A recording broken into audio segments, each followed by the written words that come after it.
उद्देश्य वैद्युत आवेश के बारे में अध्ययन करना और यह समझना कि पदार्थ किस प्रकार आवेशित होते हैं। लगभग 600 ईसा पूर्व प्राचीन यूनान में थेल्स ने अवलोकन किया कि जब अंबर को ऊन के साथ रगड़ा जाता है तो वह कागज के छोटे छोटे टुकड़ों जैसी हल्की वस्तुओं को आकर्षित करने का गुण प्राप्त कर लेता है। उसी प्रकार जब प्लास्टिक की कंघी को सूखे बाल के साथ रगड़ा जाता है तो वह भी हल्की वस्तुओं को आकर्षित कर सकती है। रगड़े गए पदार्थ जो आकर्षित करने का यह गुण दर्शाते हैं उसे विद्युन्मय कहा जाता है और इस प्रकार उत्पन्न विद्युत को घर्षण या स्थैतिक विद्युत कहते हैं। आइए एक प्रयोग करें। कांच की एक छड़ को रेशम के साथ रगड़े और उसे एक विद्युत रोधी धागे के साथ लटका दे। अब उसके निकट एक दूसरे समान रूप से आवेशित कांच की छड़ को लाएं। आप देख सकते हैं कि दोनों छड़ एक दूसरे को प्रतिकर्षित करती है, परंतु समूर के साथ रगड़ी हुई किसी प्लास्टिक की छड़ को उसी प्रकार की दूसरी कांच की छड़ के निकट लाया जाता है तो दोनों छड़ एक दूसरे को आकर्षित करती है। इसी आकर्षित और प्रतिकर्षित करने के व्यवहार का कारण एक तत्व है जिसे वैद्युत आवेश कहते हैं। इन प्रेक्षणों से हम इस निष्कर्ष पर पहुंचते हैं कि आवेश दो प्रकार के होते हैं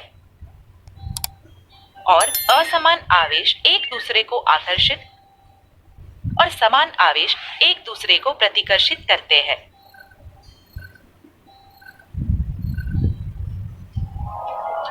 जब विद्युन्मय प्लास्टिक की छड़ और कांच की छड़ को संपर्क में लाया जाता है तो उनके द्वारा प्राप्त आवेश एक दूसरे को निष्प्रभावी या विफल कर देते हैं और छड़ अब एक दूसरे को आकर्षित नहीं करती है। अमेरिका के वैज्ञानिक बेंजामिन फ्रैंकलिन ने इन आवेशों का नाम धनात्मक और ऋणात्मक रखा, परंतु ये आवेश कहाँ से आते हैं? प्रत्येक पदार्थ की भांति कांच के किसी छड़ में अनेक परमाणु होते हैं। प्रत्येक परमाणु में इलेक्ट्रॉन और प्रोटॉन जैसे मौलिक कण होते हैं। द्रव्यमान की भांति उनमें एक दूसरा मौलिक गुण होता है जिसे वैद्युत आवेश कहते हैं।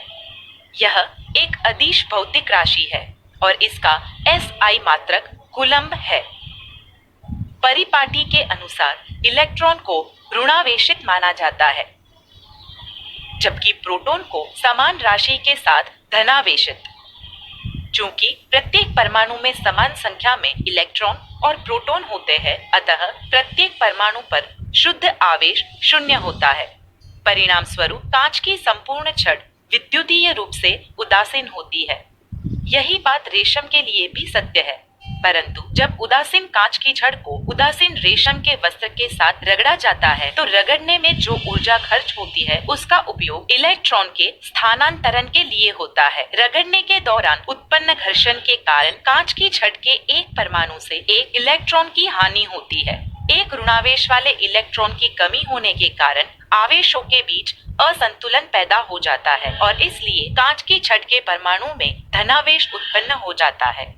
इस इलेक्ट्रॉन को रेशम के वस्त्र के एक उदासीन परमाणु द्वारा प्राप्त कर लिया जाता है और अतिरिक्त इलेक्ट्रॉन के कारण आवेश में असंतुलन पैदा हो जाता है। परिणाम स्वरूप वह ऋणावेशित हो जाती है।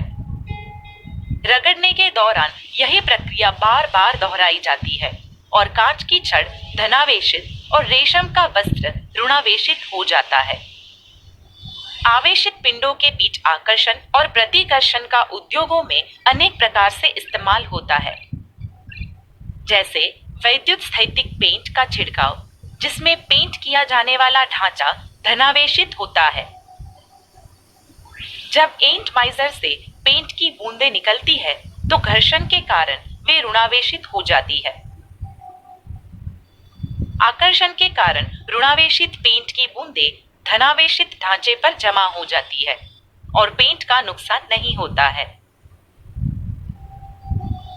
सारांश: वैद्युत आवेश पदार्थ के मौलिक कणों का एक आंतरिक गुण है। यह ऋणात्मक अथवा धनात्मक हो सकता है। SI मात्रक में आवेश की मात्रा को कूलम यानी C में मापा जाता है। समान आवेशों में आकर्षण और असमान आवेशों में प्रतिकर्षण होता है। विद्युत स्थैतिक पेंट का छिड़काव स्थैतिक विद्युत के अनेक औद्योगिक अनुप्रयोगों में से एक है।